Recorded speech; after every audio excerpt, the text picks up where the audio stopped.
Bonsoir à tous, bienvenue dans le programme sur New World Info. Le programme de ce jour, nous allons évoquer en décryptage la Russie. La Russie va former dans ses écoles militaires des soldats centrafricains en vertu d'un accord signé mardi entre les deux pays dont les liens ont été mis en lumière récemment après l'assassinat de 3 journalistes russes. Nous allons évoquer le sujet avec Mamadou Diouf, notre éditorialiste. Bonsoir Mamadou Diouf. Bonsoir Samuel. Est-ce que déjà à la lumière de cet accord entre la Russie et la Centrafrique, c'est confirmé, la Russie est bien présente en Centrafrique? Oui, c'était déjà confirmé que la Russie était bien présente en Centrafrique. Ils sont certainement venus tout discrètement, mais avec la signature d'un accord, il y a une officialisation, il y a une mise en évidence de la présence des Russes au niveau du territoire centrafricain. Alors, pourquoi est-ce qu'on avait cherché au départ à cacher cette présence-là? En fait, ils n'avaient pas cherché à cacher la présence, puisqu'il ne faut pas qu'on oublie que l'embargo sur les armes qui avait été décrété par les Nations Unies, la Russie plutôt avait mis son pied dans le plat en demandant qu'on lui donne une petite ouverture, puisque la Russie voulait fournir des armes à l'armée centrafricaine. On savait déjà également que la Russie était en train de faire un travail de formation des militaires centrafricains, bien que cet accord n'avait pas encore été signé. Donc en fait, la Russie était là, mais il faut peut-être dire qu'il n'y avait pas encore un cadre de façon officielle qui avait été donné à cette présence, et c'est cela qui vient d'être fait certainement avec ces accords qui ont été signés entre la Russie et la Centrafrique sur le plan militaire. Est-ce que la Centrafrique est aujourd'hui, ou on peut considérer la Centrafrique comme la porte d'entrée de la Russie en Afrique? Bon, oui et non. Il ne faut pas qu'on oublie qu'ils étaient là. C'est vrai que la chute de l'URSS, la fin de la guerre froide, a fait que pendant un temps, l'Afrique n'était plus réellement le centre d'intérêt de l'ex-URSS, représenté aujourd'hui en grande partie par la Russie. Mais de plus en plus, on a vu tout le monde venir en Afrique. Les Russes font partie de la géopolitique mondiale. Ils ne vont pas laisser les gens occuper le terrain africain sans eux. Ils sont de façon sûre dans une position de reconquête sur le plan géopolitique et sur le plan économique. Et la Centrafrique peut être leur point d'entrée. Mais il y a un autre accord qui n'a pas été aussi publié que celui de la Centrafrique. Ils ont signé également un accord militaire avec le Burkina Faso. Donc, ils sont en train effectivement de remettre pied sur le territoire africain, beaucoup plus pour le moment sur la Centrafrique. Et qu'est-ce que disent les partenaires militaires traditionnels de ces États, notamment la Centrafrique? Mais bon, il ne faut pas qu'ils disent quelque chose, parce que je crois qu'il faut qu'on soit d'accord que, comme on l'appelait, le précaré s'est terminé depuis fort longtemps. Donc, si les Russes sont là-bas, ça veut dire que la France n'est pas en mesure de dire qui va être présent et qui ne va pas être présent. Puisque tout le monde sait que pendant très longtemps, le côté militaire de nos États était à la limite géré à 80% par la France. Les conseillers militaires de nos chefs d'État étaient des Français. Ici, en Centrafrique, le conseiller militaire du président de la République est un Russe. Donc, c'est clair que le précaré n'est plus là. L'autre élément, il ne faut pas oublier que Sangaris a pratiquement quitté la Centrafrique. Alors que l'armée centrafricaine n'est pas encore totalement au point. Bon, les Centrafricains avaient besoin d'autres choses à la place, et certainement les Russes ont flairé cela, et ils se sont tout simplement, à la limite, installés là où Sangaris s'était installé pour prendre un peu la place que la France avait prise au niveau de la Centrafrique. Est-ce que la présence russe en Centrafrique est une présence purement militaire?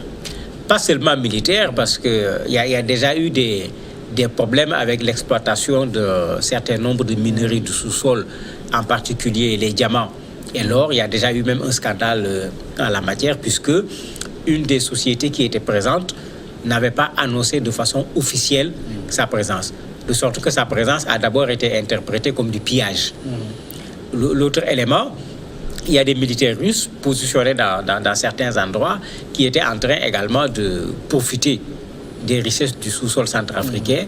Les journalistes avaient déjà tiré là-dessus en disant attention, il y a une présence qui est là, mais il ne s'agit pas tout simplement d'une présence militaire. Il y a d'autres raisons qui amènent la Russie à venir. Et comme j'ai dit tout à l'heure, c'est un retour aussi bien sur le plan géopolitique, mais sur le plan économique. Et ces ressources du sous-sol intéressent bien sûr les Russes. En matière militaire, est-ce que la Russie a une expertise avérée qu'elle peut transmettre à la Centrafrique? Ah oui, faut pas qu'on oublie que c'est le berceau de l'armée rouge. Ils ont été les premiers à défaire Hitler pendant la Seconde Guerre mondiale. Donc la Russie a toute une histoire en termes de guerre. Il ne faut pas qu'on oublie qu'ils étaient impliqués dans la guerre froide. Ils étaient également dans nos pays, dans d'autres pays, les deux Corées, etc., impliqués dans la guerre froide. Donc, sur le plan militaire, l'armée rouge, quand même, qui est devenue actuellement l'armée russe, a une expérience qui est une expérience certaine. Maintenant, est-ce que la situation trouvée au niveau de la Centrafrique est comparable aux situations qu'ils avaient l'habitude de trouver ailleurs sur d'autres champs? C'est clair que ce n'est pas la même chose. On a un conflit politique ici, on a un conflit social et on a un conflit qui a également un relent religieux. Est-ce que les Russes savent se mouvoir dans un tel territoire? Ça, on va attendre que l'histoire nous donne raison ou pas, mais c'est à eux de montrer quelle est leur expérience en la matière. Justement, en matière culturelle et même linguistique, est-ce que cette coopération avantage la Centrafrique? Ça peut avantager la Centrafrique parce qu'il ne faut pas qu'on oublie que le Rwanda, son envol, certains croient que le fait que le Rwanda ait négligé le français pour favoriser l'anglais participe à l'envol du Rwanda.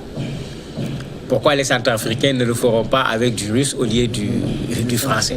Donc, c'est quelque chose qui est là, qui commence. Mais il faut dire également que les Russes qui sont là-bas, il y en a, le conseiller du président de la République en matière militaire, par exemple, parle parfaitement le français. Donc, c'est certes des Russes qui sont là, mais ce n'est pas leur langue qui va être la langue de travail. C'est clair que si le français n'est pas la langue de travail, il va y avoir un interprète pour permettre aux gens de pouvoir comprendre ce qui est dit. Et pour le moment, les programmes ne sont pas touchés. Il n'y a pas de remise en cause du français en tant que langue nationale au niveau de la Centrafrique. Je crois qu'il y a une coopération qui est là, sur le plan militaire, sur le plan économique. Et la langue, à mon avis, ne saurait pas être un obstacle par rapport à cette coopération. Ce partenariat à terme, est-ce que ça vise à reconstituer une armée centrafricaine? Reconstituer une armée centrafricaine, oui, mais je me dis que la Russie va aller certainement beaucoup plus loin. Parce que ce que les gens oublient, c'est que les Russes étaient déjà en Centrafrique au début des années 60, jusqu'aux années 70. Donc c'est en fait une sorte de retour. Ce n'est pas la première fois qu'ils sont sur le territoire centrafricain en matière de coopération sur le plan militaire. Maintenant, la Russie est en train de reconquérir l'espace africain. Ce sont des vendeurs d'armes, nous sommes des acheteurs d'armes. C'est des gens qui ont des instructeurs militaires, ils peuvent nous amener leur expertise, nous vendre des consultants. Nous sommes des consommateurs également de ce genre de choses.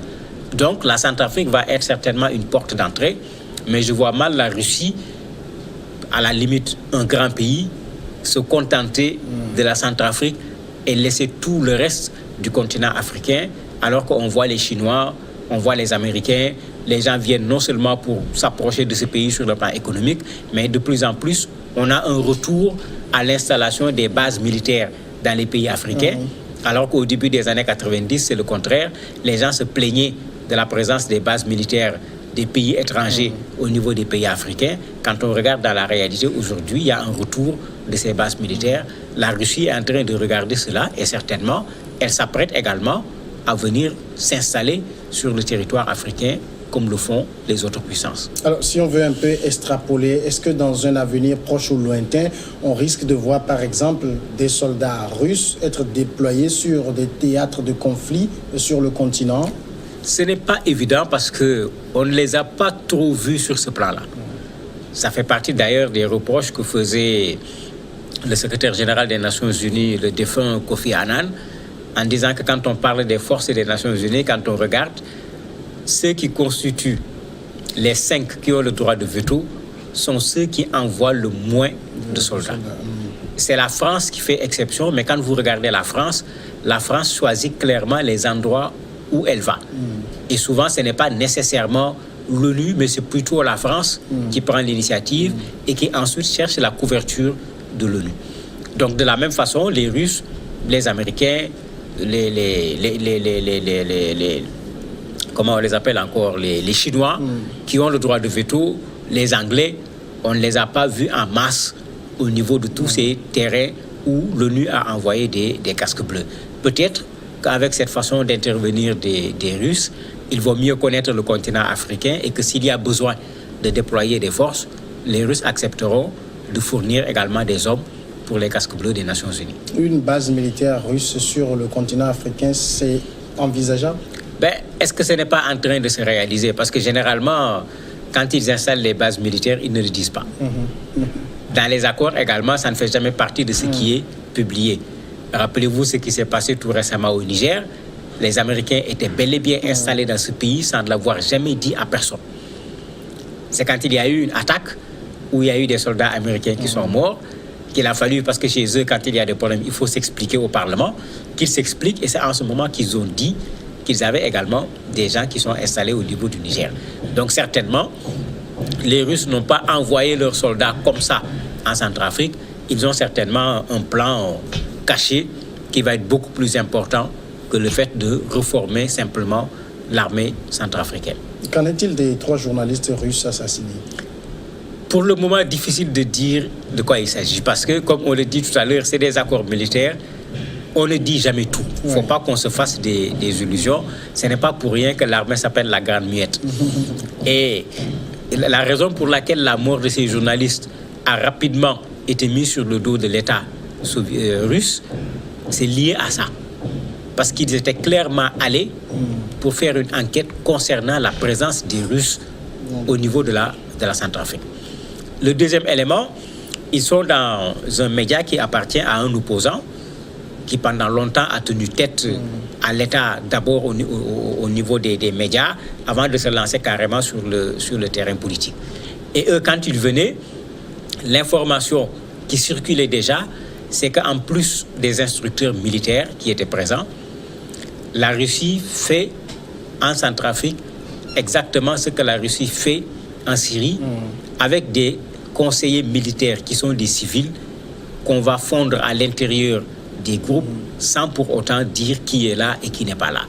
Donc une des raisons de leur présence, c'était la vérification de cette information qui avait été donnée au niveau des médias russes. Est-ce que c'est la raison pour laquelle on les a tués? Certains pensent que oui, c'est ça la raison. On craignait qu'il ne sorte des informations qui pourraient compromettre aussi bien la Centrafrique que la Russie. D'autres sont en train de vouloir en faire juste des gens qui étaient au mauvais endroit, au mauvais moment, qui sont tombés peut-être sur des braqueurs tout simplement qui voulaient leur bien et ils ont résisté.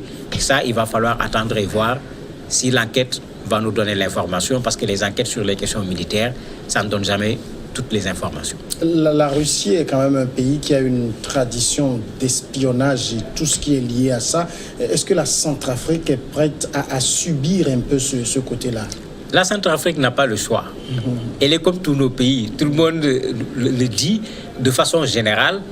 Toutes ces puissances, ce qu'on appelle les puissances aujourd'hui, leur ambassade, c'est clair, c'est un quartier général d'espions, quel que soit le pays où ils l'ont installé. Ils le savent tellement bien que parfois même ils finissent eux-mêmes par identifier ces gens, et dès qu'il y a un problème entre les pays, c'est eux qu'on renvoie en premier. Ce n'est pas des diplomates tout simplement qu'on renvoie. C'est un choix qui est fait parce qu'on sait que celui-là fait partie des agents secrets, des espions qui sont là. C'est eux qu'on renvoie, et vous avez vu ce ping-pong de gens qu'on décrète du jour au lendemain persona non grata. Donc nos pays qui ne sont pas suffisamment armés de ce point de vue-là ne vont pas pouvoir échapper à une telle chose. Il ne faut pas oublier que pendant longtemps, l'armée française était l'armée qui s'occupait de l'intégralité de nos pays.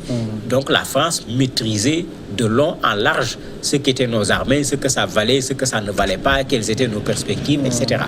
Et certainement, la Russie fera la même chose, au moins avec la Centrafrique pour le moment, et certainement avec d'autres pays s'ils continuent à s'installer en Afrique.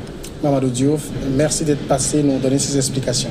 C'est moi qui vous remercie. On va marquer maintenant la pause et puis on retrouve après l'invité de ce jour.